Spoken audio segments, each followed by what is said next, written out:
हे अधिवेशन एक मोठं अधिवेशन झालं, अर्थसंकल्पीय अधिवेशन होतं. अनेक कारणांनी ते महत्त्वाचं ठरलं. मग अजितदादांच्या विना असलेलं पहिलं अधिवेशन, सुनेत्रा पवार असलेलं पहिलं अधिवेशन. इतकंच नाही तर कधी साताऱ्यामधल्या जिल्हा परिषदेचा विषय असेल, तर कधी झिरवाळांचा सगळा विषय झाला असेल. असे अनेक विषय आहेत. अगदी ताजा विषय म्हणजे भामटा बाबा बुवा जो ठरलेला आहे तो खराचा विषय असेल. अशा अनेक विषयांमुळे अधिवेशन गाजलं खरं, पण नुसतं गाजून काय उपयोग? फलित काही हातात आलं का? त्याचा काय उपयोग झाला का? आपल्यासोबत मान्यवर पत्रकार आहेत. शैलेंद्र परांजपे आणि पुढारी ग्रुपच्या मल्टीमीडिया एडिटर मृणालिनी नानिवडेकर आपल्यासोबत आहेत. शैलेंद्रजी, काय इतके दिवस चाललेले अधिवेशन आहे? नागपूर अधिवेशनाच्या वेळी टीका झाली होती, इतक्या लवकर आटपत आहे. आता चांगलं मोठं झालेलं आहे, पण काय उपयोग झाला? नाही, सर्वसामान्य माणसाच्या दृष्टीने जर विचार केला तर त्याच्या हातात फारसं काही पडत नाही असं आपल्याला जाणवतं. कारण असं की विधान भवनाच्या बाहेर जाऊन तुम्ही एखाद्याला विचारलं काय चाललं तर त्याला माहिती नसणार अशी परिस्थिती आहे. दुसरं असं की जो काही अर्थसंकल्प मांडला त्याची आकडेवारी आहे, काय 8.5 लाख कोटी, 17 लाख कोटी वगैरे ते आकडे सगळे असतात. पण त्या आकड्यांच्या मधनं अंतिमतः म्हणजे डेट टू जीडीपी रेशो, सत्ताधारी पक्ष समर्थन करतात ते मर्यादित आहे, हे लोक म्हणतात दिवाळखोरीकडे आलंय. या सगळ्याच्या शेवटी मला असं वाटतं की अगदी ब्रॉडली स्पीकिंग आत्ता इलेक्शन नाहीये 2-3 वर्ष कुठल्याही, तर स्वतः फडणवीस यांना अर्थकारण कळतं. म्हणजे त्यांनी बजेट कसं वाचवं हे पुस्तकही लिहिलंय. तर किमान आता एक हार्श बजेट ज्याला आपण म्हणतो, म्हणजे कडक बजेट, काही कडक पावलं उचलणारं बजेट असं त्यांना देता आलं असतं आणि ती संधी त्यांनी गमावली असं मला स्पष्टपणे वाटतं. त्याचं कारण असं की खरोखर कुठल्या इलेक्शन आहेत आणि जनतेची पण ही मानसिकता आहे. म्हणजे शरद पवार असतील, किती वाजपेयी असतील, मोठे नेते सांगतात तुम्ही कठोर बजेट म्हणजे काय? लाडकी बहिणीसाठीचा निधी थांबवणे, नॉट लाडकी बहीणचा, अनेक पातळ्यांवर गव्हर्नमेंटचं इन्कम वाढवण्याचा प्रयत्न करणे, एक्सपेंडिचर कमी करणे आणि त्याच्यामध्ये जसं लाडक्या बहिणींचा निधी कमी केला तर टीका होईल, परंतु टीका जरी झाली तरी सुद्धा ते डायडाऊन होईल. त्याचं कारण असं की लोकांना विश्वासात घेऊन समजावून सांगणं. वास्तविक सगळ्या महिलांनी इलेक्शनला जातानाच ही मनाची खुणगाड बांधली असेल की इलेक्शन पुरतं मिळालं आणि नंतर नाही. मग ते अट्टहासाने आम्ही बंद करणार, कारण पुढच्या निवडणूक होते स्थानिक, पण आता निवडणुका कुठल्याही नाहीत. हळूहळू हर्ष पावलं आणि सोप्स देणार नाही, फुकट काही देणार नाही, हे कल्चर आणण्यासाठी जी पावलं उचलणं, त्या दिशेने वाटचाल तरी दिसायला पाहिजे होती असं मला. दुसरीकडे या अधिवेशनाचं आणखी एक वैशिष्ट्य म्हणजे विरोधी पक्ष नेत्याविना दोन्ही सभागृहांमध्ये आणि विरोधकांच्या दबावाविना सुद्धा दिसलं. म्हणजे पद आणि स्पिरिट, पोस्ट अँड स्पिरिट दोन्ही ठिकाणी विरोधी नावाचा शब्द नव्हता. पद म्हणून माणूस नव्हता आणि स्पिरिट म्हणून विरोधी पक्षाची ताकद दिसली नाही. उलट मुनगंटीवारांचा आवाज जरा जास्त आम्हाला ऐकायला येत होता. मृणालिनी नानिवडेकर या बाबतीत आहेत. विरोधकांनी एवढ्या मोठ्या, इतर वेळी जरा अधिवेशन कमी झालं तर लगेच विरोधक टीका करतात. यावेळी मजबूत मोठं अधिवेशन होतं, काळ होता, विविध प्रकारची साधनं असतात तुमच्याकडे संसदीय आणि विधिमंडळीय. या बाबतीत विरोधकांच्या असेस कसं कराल तुम्ही? अगदी खरं सांगायचं झालं तर अधिवेशन गाजलं वगैरे आपण जे म्हणतो ते आपण माध्यमांनी गाजवलं. जनतेची वकिली फक्त आपण करतो. बाकी विरोधी पक्षांना संयुक्तरित्या या सगळ्या विषयावर काही करायचं आहे अशी कुठलीही चुणूक या अधिवेशनात दिसली नाही. लोकसभेत ज्याप्रमाणे विरोधी पक्ष काहीतरी वागायचा प्रयत्न करतोय तसेही संकेत विधानसभेत देण्यात नेतृत्व अपयशी ठरत आहे. 46 विरोधी बाकांवरचे आमदार आहेत विधानसभेत, ते 46 म्हणून कधी कामच करताना दिसत नाहीत. नाना पटोले काहीतरी बोलतात, वडेट्टीवार काहीतरी बोलतात, परस्परांवर स्कोअर करायचा मुद्दा असतो. उद्धव ठाकरे निरोपाच्या दिवशी शेवटी येतात आणि जुने हिशोब करतात. या सगळ्यात जनता कुठे आहे? कर्जमाफीचा जो काय निर्णय झालेला आहे त्या निर्णयाचा तपशील काय आहे? ती समिती नेमली गेली आहे का?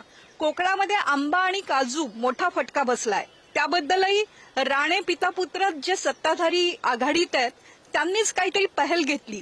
त्या संदर्भात सरकारने काय आश्वासन दिलेलं आहे? कोणतेही निर्णय इथे झालेले नाहीत. त्यामुळे कुठेतरी आमदार स्वतःला जे काय बोलायचंय ते बोलण्यासाठी इथे येतात का असा एक प्रश्न केवळ विरोधकांना नाव ठेवून होणार नाही. सत्ताधारी आमदारही प्रत्यक्ष मुख्यमंत्री देवेंद्र फडणवीस बोलत असताना सभागृहात दिसत नाहीत. खरात याबद्दलचं निवेदन इतकं महत्वाचं होतं आणि मुख्यमंत्र्यांच्या मागे खुर्च्या रिकाम्या आहेत हे सगळं राज्य पाहत होतं. आमदारांनी भान ठेवायला हवंय की या सगळ्याच्या अधिवेशनाचं लाईव्ह पोचत असतं. आपण आपल्या मतदारसंघाबद्दल काय बोलतोय याची चित्रफित करून ती फिरवून भागणारं नाही. सर्व विधिमंडळ कामकाजाबद्दल गांभीर्य येणं फार गरजेचं आहे. विरोधकांबद्दल नाही, विरोधी पक्षांनी आता जो अंतिम आठवडा प्रस्ताव नावाचं टूल असतं की जे काल शेवटच्या दिवशी पेनल्टिमेट डेला सुरू होतं आणि अल्टिमेट डे म्हणजे आज संपतं. आता अंतिम आठवडा प्रस्ताव जो ड्राफ्ट केला जातो तो गेली 4-5 अधिवेशन अतिशय रटाळ पद्धतीने ड्राफ्ट होतं, अतिशय मोघम त्याच्यामध्ये आरोप असतात सरकारवर. खरं तर अनेक इश्यूज आहेत सरकारवर टीका करण्याच्या. आता अंतिम आठवडा प्रस्तावामध्ये पहिलं भाषण विरोधकांच्या वतीने रोहित पवारांनी केलं की त्यांची पहिली टर्म संपून दुसरी टर्म जेमतेम सुरू झाली आणि ते फक्त अजित पवार यांच्या अपघाताविषयी, तो घातपात आहे या दृष्टीने बोलले. अंतिम आठवडा प्रस्ताव म्हणजे सरकारवर सर्वंकष टीका करण्याची संधी आहे, तर ती कुठल्या तरी ज्येष्ठ नेत्यांनी घेण्याची ऐवजी, म्हणजे भास्कर जाधव हे विरोधी पक्ष नेता असल्यासारखे सिद्ध झालेत, आज ब्लेझर वगैरे घालून आलेत, परंतु पहिली संधी रोहित पवारांना दिली आणि अंतिम आठवडा प्रस्तावात कुठेही त्याचा उल्लेख नाही अजित पवारांच्या अपघाताचा, आणि त्याच्यावर अख्खं भाषण रोहित पवारांनी केलं, त्याची टीकाही झाली. पण पॉइंट इज, विरोधी पक्षांनी अंतिम आठवडा प्रस्ताव नावाचं जे शेवटचं टूल हातात आहे की ज्यात सगळे मुद्दे घेता येतात तेही बोथट केलं, कारण फक्त टीका अजित पवारांच्या मुद्द्यावरनं केली गेली. याच्यानंतर आणखी एक विषय होता, तो म्हणजे खरं तर जिल्हा परिषदेचा विषय, पण हा जिल्हा परिषदेचा विषय विधिमंडळ गाजवणारा ठरला इतका की सत्ताधाऱ्यांमध्ये केवढी मोठी भेग, दरार आणि वादविवाद सुरू आहेत हे बघायला मिळालं. इतका विषय झाला की शिवसेना आणि म्हणजे ठाकरेंची शिवसेना, काँग्रेस, राष्ट्रवादी शांत झाले आणि आम्हाला तर इकडे सत्ताधाऱ्यांचेच मंत्री आणि नेते जोरजोराने भांडताना दिसले.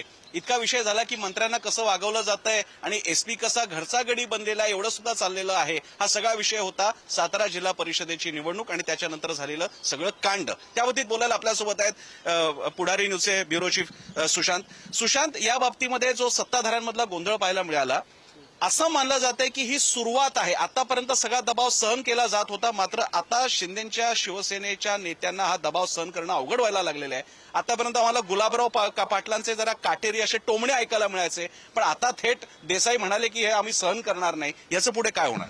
अगदी खरं आहे प्रसन्न सर. आपण जर बघितलं असाल तर याची सुरुवात कधी झाली तर सांगलीपासून झाली. अर्थात चर्चा होती की दोन पक्षांमध्ये कुठेतरी कटुता आहे, एकनाथ शिंदे नाराज आहेत, मात्र प्रत्यक्षात इथे विधान भवनाच्या पायऱ्यांवर आपल्याला पाहायला मिळालं एकीकडे विरोधक आंदोलन करत नव्हते, मात्र दुसरीकडे मित्र पक्ष अर्थात, आणि आंदोलन कोणाविरोधात करत होतं तर भाजप विरोधात. अर्थात त्याचे पडसाद पुन्हा परिषदेत पाहायला मिळाले. शंभूराजे देसाई परिषदेत बोलले, मी पालकमंत्री असून कशा पद्धतीने माझ्यावर दबाव टाकला जातोय, मला कसं फरफटत घेऊन गेलं, मला जखम झाली. त्यांनी थेट सभागृहात ते बोलले आणि पुन्हा विधानसभेत देखील तो पुन्हा एकदा मुद्दा चर्चेला आला. अर्थात देवेंद्र फडणवीस त्यावेळी आपण जर बघितलं असाल तर त्यांची बॉडी लँग्वेज पूर्णपणे आक्रमक होती. त्याने स्पष्टपणे त्या भाषणात आपल्याला सांगितलं आणि त्यानंतर ज्यावेळी आपण पाहिलं असेल देवेंद्र फडणवीसांनी सभेमध्ये बोलल्यानंतर सगळे शिवसेनेचे मंत्री असतील, मग उदय सामंत असतील, प्रताप सरनाईक असतील, इतर मंत्री जे आहेत त्यांची एकनाथ शिंदेच्या दालनात बैठक सुरू झाली आणि भाजपच्या मंत्र्यांची जयकुमार गोरे असतील, त्याचसोबत शिवेंद्रराजे भोसले असतील, ते देवेंद्र फडणवीसांच्या कॅबिनमध्ये गेले. अर्थात एकीकडे चर्चा होत्या गेल्या अनेक दिवसांपासून महायुतीमध्ये कुठेतरी आलबेल नाही, एकनाथ शिंदेची शिवसेना नाराज आहे, कुठेतरी एकनाथ शिंदेच्या आमदारांना निधी दिला जात नाही अशी चर्चा होती. मात्र प्रत्यक्षात या सभागृहाने पाहिलं एकीकडे सत्तेत आहेत, मात्र दुसरीकडे यांचे वाद एकदा चव्हाट्यावर येताना पाहायला मिळाले.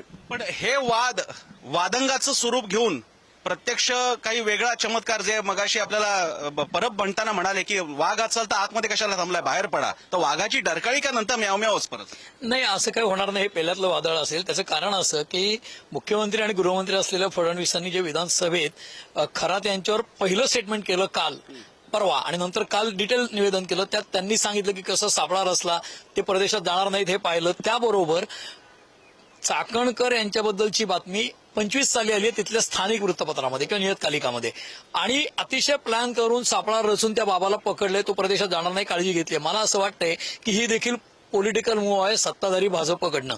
म्हणजे झेडपीचं राजकारण, तिथे दंडली होणार हे सगळ्यांना माहिती आहे, म्हणजे टिट फॉर टॅट होणार. पण सांगलीच्या टीटसाठी साताराचं टॅट झालं का? हो, आणि साताऱ्यामध्ये जे काही घडलं त्याच्याबरोबर भोंदू बाबा जो पकडलाय ना, ती राजकीय मूव्ह आहे, कारण एकाच वेळेला चाकणकरांचा राजीनामा होतो आणि शिंदे देखील. मृणालिनी, असं म्हटलं जात आहे की कालचं विधिमंडळातलं मुख्यमंत्री फडणवीसांचं सगळं त्यांचं जे निवेदन होतं या सगळ्या प्रकरणातलं, त्या निवेदनात त्यांनी अगदी अतिशय इंटिमेट डिटेल्स सुद्धा सांगितलेली आहेत. हे सांगत असताना हेतू जरी सभागृहाला खरातबद्दल सांगायचं असलं तरी पाठीवरचे वळ मात्र एका वेगळ्याच माणसाच्या बसले. याच्या बाबतीत कसं सांगाल? हा न सांगून झालेला काय जो म्हणजे म्हणतात ना, दांडी तर पडली पण वळ नाही उमटली, सांगता येत नाही, सहन होत नाही. मला असं वाटतं हे खरात प्रकरण इतकं गंभीर आहे की त्याचं राजकारण करायचा कोणीही प्रयोग करू नये. हमाम में सगळे, मी शब्द वापरत नाही, योग्य वाटत नाही, सगळे एक आहेत. त्यामुळे इथे कोण कोणाच्या पाठीवर ओवाळ मारताय आणि कोण कोणाला काय करताय यापेक्षा भारतीय जनता पक्षाचा एक मंत्री, त्याच्याकडे पर्यटन विभाग असताना अशा एका भोंदू बाबाला का निधी देतोय? त्यामुळे यात कोणीही कोणाची कुरापत काढायचा प्रश्न येणार नाही. सगळेच जण कोणत्या स्तरावरचा नालायकपणा करतायत याचं हे उदाहरण आहे. मी स्वतः पत्रकार म्हणून या मुद्द्याकडे याच हेतूनी बघते. सातारा प्रकरणाचा विषय निघाला. साताऱ्यामध्ये एखादा मंत्री थेट मतदानाच्या तिथे जातो कसा? सत्ताधाऱ्यांच्या हातामध्ये कायदा आहे, प्रशासन आहे, म्हणून 2 मतदार ऐनवेळी गायब होतातच कसे? महाराष्ट्रात काय चालू आहे याचा खूप गंभीरपणे विचार करायची वेळ आहे आणि तो मला असं वाटतं मुख्यमंत्री देवेंद्र फडणवीस यांनी करावा. कारण या अधिवेशनात त्यांनी एक एक अस्त्र काढून पुन्हा एकदा आपण बॉस आहोत हे दाखवून दिलं. एक फक्त मला पुढच्या बातमीकडे जाण्यापूर्वी या निमित्तानं शिकले सवरलेले मंत्रीपदावर असलेली मंडळी ओशनो जल आणि कुठला मध आणि काय बाकीच्या गोष्टींचं प्राशन सेवन आणि विकत खरेदी वगैरे करत होते. महाराष्ट्राची इयत्ता कोणती? म्हणजे आमच्या नामदेव डसांच्या भाषेत तुझी इयत्ता कोणची तशी यांची ही आहे. जे विधिमंडळ आहे हे सन्माननीय विधिमंडळ आहे. याच्यात बसलेली माणसं 12 कोटीच्या महाराष्ट्रामधून निवडक माणसं जात असतात. यांची इयत्ता कोणती? नाही, ही सगळी माणसं निवडक आहेत ना. तसं बंधू मामाच्या मागे लागलेली माणसं पण निवडक आहेत. म्हणजे 14 कोटी जनतेमध्ये 7 कोटी महिला आणि त्याच्यातल्या 100 महिला तिथे इन्व्हॉल्व आहेत आणि तो जॉग्राफिकल एरिया छोटा आहे. आता हे झालं रेशो प्रपोर्शन. पण तुम्ही जे म्हणता इयत्ता कुठली आहे तर त्याच्यामध्ये क्रिकेट म्हणजे सेलिब्रिटीचं विश्व, क्रिकेटचं विश्व, राजकारणाचं विश्व ही सगळी अत्यंत अस्थिर आणि कुठल्याही क्षणी माणसाला अचानक व्हल्नरेबल बनवणारी क्षेत्र आहेत. म्हणजे कालपर्यंत मंत्री असलेले सुधीर मुनगंटीवार विरोधी पक्षनेते झालेत कारण कायदा मंत्रीच झालेले नाहीत. तावड्यांचं तिकीट कापलं होतं. अचानकपणे या घडामोडी घडतात या तिन्ही क्षेत्रात, म्हणून माणसं व्हल्नरेबल होतात आणि मग बुडत्याला काडीचा आधार. त्याप्रमाणे ओशनो जल असेल किंवा मग फॅरेक्स घातलेलं जल असेल, फॅरेक्सची ताकद आल्यासारखं वाटेल, ओशनोनी वेगळी ताकद आल्यासारखं वाटेल आणि त्या ताकदीतनं यांना खोटा अहसास ताकदीचा झाला. आणि दुसरी गोष्ट मला खात्री आहे आपण दोघे वरिष्ठ पत्रकार आहात. त्याच्याकडे बघतो, राजकारणातच बघतो त्याच्याकडे. तुम्हाला आठवत असेल वर्षा बंगल्यावर अनेक जवळपास 10-15 वर्षापूर्वी जेव्हा सत्यसाईबाबांचं पाद्यपूजन झालं होतं अशोक चव्हाणांच्या सीएमच्या काळामध्ये, तेव्हा अशीच टीका झाली होती. तर बाबा बुवा हे आमच्या कच्छपी आहेत. किती पुरोगामी शाहू फुले आंबेडकरांचा महाराष्ट्र असला तरी. नाही आहे ना, हे वास्तव आहे. त्याचं कारण असं की ज्या वेळेला राज ठाकरेंनी जाहीरपणे शरद पवार नास्तिक आहेत अशी टीका केली, त्यावेळेला शरद पवार जे वर्षानुवर्ष पुरोगामी आहेत, प्रश्नच नाही, गंडेदोरे करत नाहीत, त्यांना सांगावं लागलं जाहीरपणे की कदाचित राज ठाकरेंना माहित नाहीये की मी बारामती माझ्या प्रत्येक प्रचाराचा नारळ जो इलेक्शनच्या तो हनुमानासमोर फोडतो. मग ते दगड हलवायला जातात तेव्हा म्हणतात मी ओशट खाल्ल्या आत येत नाही. म्हणजे आदल्या दिवशी एकादशी, त्या दिवशी ओशट खाल्लं तेव्हा द्वादशी. पण हे प्रॉब्लेम असा आहे की काही आहेत ते गंडेदोऱ्याच्या मागे जातात, काही लोकांना हवं म्हणून देवाच्या मागे जातात. श्रीराम लागू जसं म्हणाले होते की देव हीच फार मोठी खिळा आहे डोक्यातला भारतीय समाजाच्या.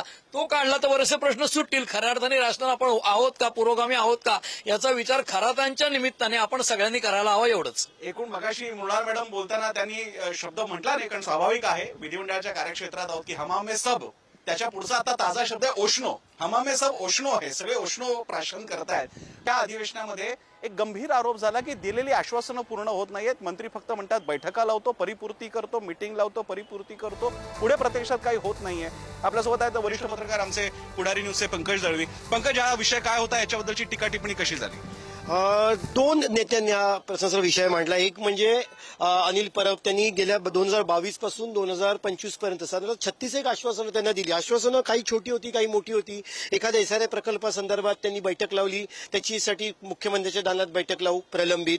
एखादा नागरी समस्या मांडली त्याच्याविषयी बैठक लावू, ते प्रलंबित. असे भरपूर आश्वासन. दुसरा मुद्दा जो आहे तो सुधीर मुनगंटीवारांनी मांडला. सत्ताधारी पक्षाचे आमदार आहेत. मगाशी शैलेंद्र परांजपे म्हणाले जसं की विरोधी पक्षनेते झाल्यासारखे त्यांनी मंत्रिपद मुद्दे मांडतात. त्यांनी अतिशय गंभीर मांडला. गेल्या 20 वर्षामध्ये साधारणतः 25,000 आश्वासनं जी आहेत ती दिली गेली आणि त्यातली 5,000पेक्षा जास्त आश्वासनं ही अजूनही प्रलंबित आहेत. म्हणजे तुम्हाला एखादं आश्वासन दिलं, बैठक लावू, याच्याविषयी निर्णय घेऊ, 15 दिवसाच्या अधिवेशन संपल्यानंतर बैठक लावू, एखादी समिती नेमू, त्या समितीचा अहवाल आलेला नाही, अशी अनेक आश्वासनं पेंडिंग आहेत. त्यामुळे ह्या उन्हाळ्यामध्ये विधानभवनात पाऊस पडलाय नक्की, पण आश्वासनांचा पाऊस आहे. आणि आता स्वतः अनेक वर्ष मंत्री राहिलेले भाजपातले कोर कमिटीचे अनेक वर्ष सुधीर मुनगंटीवार म्हणतात, अनिल परब तर विरोधी पक्षाचे आहेत, त्यांनी म्हणणं स्वाभाविक आहे. पण ही वस्तुस्थिती आहे. मंत्री उत्तर देत नाही, उत्तर द्यायला मंत्री नसतात सभागृहात, ह्याच्यावरती सुद्धा प्रश्नचिन्ह उपस्थित केलं. त्यामुळे विधिमंडळ त्याचे अधिकार आणि त्याच्यात दिलेल्या निर्णयाचं अंमलबजावणी करणं कसं सक्तीचं असं, त्याच्यावरती निर्णय देणाऱ्या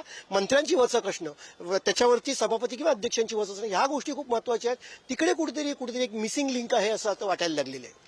इकडे पुढे हा एक मुद्दा होत असताना एक विषय ठरला तो म्हणजे जे निवृत्त होणारे सभासद आहेत, उद्धव ठाकरे आहेत, सर्वपक्षीयच होते, त्यांचा निरोप समारंभ आणि त्यामध्ये सर्वांचं लक्ष होतं की उद्धव ठाकरे असताना एकनाथ शिंदे उपस्थित राहणार की नाही. पण वस्तुतः एकनाथ शिंदे उपमुख्यमंत्री उपस्थित राहिले, त्यांनी कौतुक केलं, उद्धव साहेब असा उल्लेख केला आणि दीर्घायुष्याच्या शुभेच्छा दिल्या. देवेंद्र फडणवीस मुख्यमंत्र्यांनी शुभेच्छा सुद्धा दिल्या आणि अगदी हसत खेळत कोपरखळी सुद्धा मारली आणि सांगितलं की उद्धव ठाकरेचं राजकारण या पिंड नाहीत पण ते कोट्याधीश आहेत, अशी पु ल देशपांडेंना वापरली गेलेली कोटी सुद्धा त्यांनी केली. दुसरीकडे उद्धव ठाकरेंनी सुद्धा त्याला उत्तर देत असताना शेरोशायरीमधून एका अर्थानं असं म्हटलं की असं काय घडलं की तुम्ही आमचा हात सोडलात. हा मात्र एक अतिशय सूचक संकेत होता. यापूर्वीच्या अधिवेशनाच्या काळामध्ये फडणवीस म्हणाले होते की सत्ता इकडे या बाजूला तुम्ही आल्यावर तुम्हाला कळेल, अशा अर्थाचं एक विधान होतं, ज्यामुळे असं वाटलं की संवाद सुरू होतोय का मातोश्रेणी वर्षामध्ये. आणि आता ठाकरे म्हणतायत की असं काय घडलं की आमचा हात सोडला. त्यामुळे या सगळ्या जे रिश्ता क्या कहलाता आहे, हा विरोध कसा म्हणायचा, या संवादाचा अर्थ काय. पुन्हा जाऊयात, वरिष्ठ पत्रकार आपल्यासोबत आहेत. मृणालिनीजी, हा रिश्ता क्या कहलाता है हा मुद्दा दिल्ली दरबारात सुटणार आहे आणि सुटेल का हेही आता सांगता येत नाहीये. एक मात्र निश्चित आहे की फडणवीस आणि ठाकरे यांच्या पातळीवरचा जो काय अत्यंत बेबनाव होता किंवा ज्यात सर्वाधिक नुकसान फडणवीसांचं झालं ते काहीसे त्या मुद्द्यावर मवाळ झालेले आहेत. शिंदे सेनेशी सातारा प्रकरणापासून काहीसे संघर्ष निर्माण झाल्यामुळे त्यांना ठाकरे बरे होते असं वाटायला लागलंय का, येणाऱ्या काळात कळेल.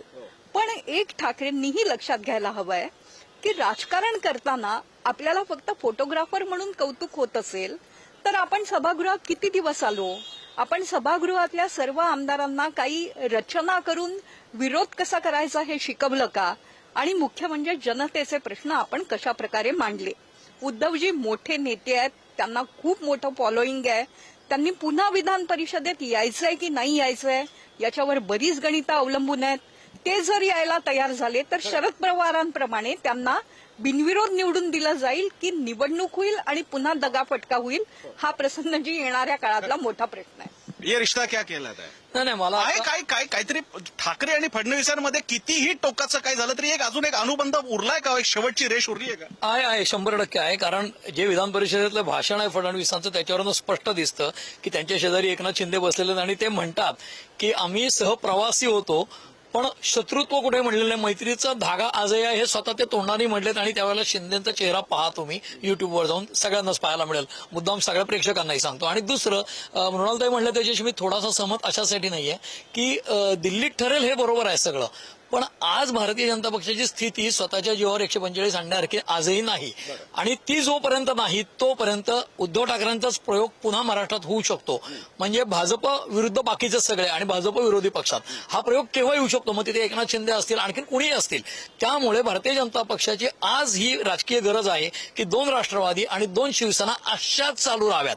ही भारतीय जनता पक्षाची गरज आहे. त्यामुळे काही जरी बोलले तरी साताऱ्यातलं जे आहे तेही पेल्यातलं वादळ ठरेल. उद्धव ठाकरेंच्या बद्दलचा ओलावा आहे तो तेवढ्या पुरताच असेल, म्हणजे हाय आलोच्या पुरता, त्याच्या पुढे जाईल असं मला वाटत नाही. उद्धव ठाकरेंनी असं म्हणणं की असं काय घडलं की मेरा हात छोडा, ह्याचं एक काँग्रेस आणि राष्ट्रवादी कसं घेईल. नाही, त्यांनी कसंही घेतलं तरी भारतीय जनता पक्ष त्यांना येऊन सांगणार नाहीये की असं काय घडलं तुमच्याकडनं. कारण असं की त्यावेळेला त्यांना जरी काही वाटलं तरी फोन त्यांनी घेतला नव्हता. म्हणजे उद्धव ठाकरे भवियामध्ये काही फारसे आनंदी नाही आहेत का. उद्धव ठाकरे राजकारणातच आनंदी आहेत की नाही आणि संसदीय राजकारण त्यांना कितपत आवडतं हा प्रश्न आहे. मुंबईनं ज्या पद्धतीनं कौल दिला त्यामुळे उद्धव ठाकरे हा अजूनही फोर्स आहेत हे समोर आलेलं आहे. पण मला शैलेंद्र परांजपे यांच्या विधानाची मी अजिबात सहमत नाही. 144 ही या आकड्यापासून भारतीय जनता पक्ष सध्या तरी केवळ काही अंगांनी दूर आहे. आणि ज्या पद्धतीने विरोधी पक्ष काम करतायत मला वाटत नाही की जनतेला पर्याय म्हणून उभं राहण्याची तयारी सुरू आहे. 3 वर्ष आहेत निवडणुकीला, 3 वर्षात बरंच काही होतं. पण आज भारतीय जनता पक्ष सर्व सत्ताधीश आहे आणि सर्व मार्गांचा अवलंब करून ते पुढे जात आहेत. या स्कीममध्ये ठाकरे कुठे बसतात किंवा ठाकरेंना खरंच रस्त्यावर उतरून विरोध करायचा आहे का हे पुढच्या 3 वर्षात कळणार. अधिवेशनाचा आजचा शेवटचा दिवस असताना या सगळ्या घडामोडी होत्या की ज्याच्यामुळे हे अधिवेशन लक्षात राहील. आता यापुढे लक्ष असेल की विधान परिषदेच्या रिक्त जागांवरती कोण जाणार. पुढे विधान परिषदेमध्ये पुन्हा उद्धव ठाकरे बघायला मिळणार की कोणी वेगळा व्यक्ती बघायला मिळेल. आणखी अनेक गोष्टी आहेत. आता पुढचं लक्ष असेल ते म्हणजे पुढच्या काळातल्या अनेक राजकीय घडामोडी, त्याचे ज्याचे संकेत आता आपल्याला मान्यवरांनी दिलेले आहेत. पण तुर्तास या विधिमंडळाच्या प्रांगणातून 1 वाजता विशेष वार्तामध्ये इथेच थांबूयात. पाहत राहा पुढारी न्यूज.